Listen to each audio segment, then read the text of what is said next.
Hey, good morning, church. Hope you guys are having a great morning so far. So, we are starting through the Old Testament and we are into the book of Nahum. Now, as you heard yesterday, Nahum is going into Nineveh. Now, we just read a few books ago of Jonah going into Nineveh, and everybody knows that story about Jonah going to Nineveh. And the thing about Jonah and Nahum that's different is Jonah was going to have them repent, have them come back to the Lord, and warn them that things would come if they didn't.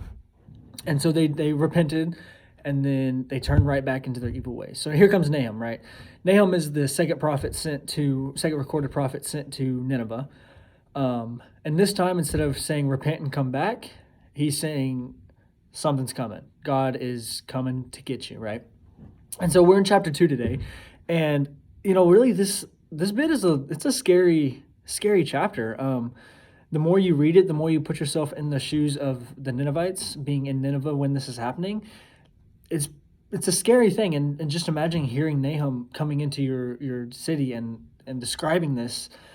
Chapter 2 is all about the attack against Nineveh. So this is what is going to happen, what God's going to send in, what God's going to do to Nineveh.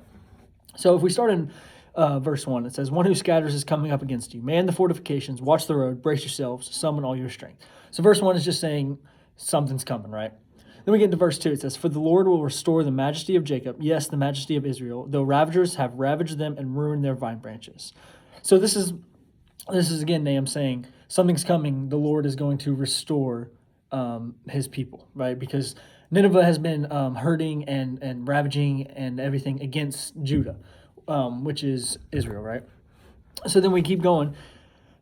Starting in verse 3, it says, "The shields of his warriors are dyed red, the valiant men are dressed in scarlet. The fittings of the chariot flash like fire on the day of its battle preparations, and the spears are brandished.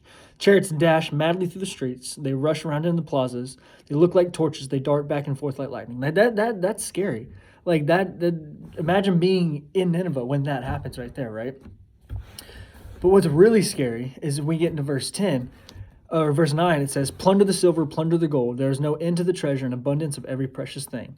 Desolation, decimation, devastation. Hearts melt, knees tremble, loins shake, every face grows pale."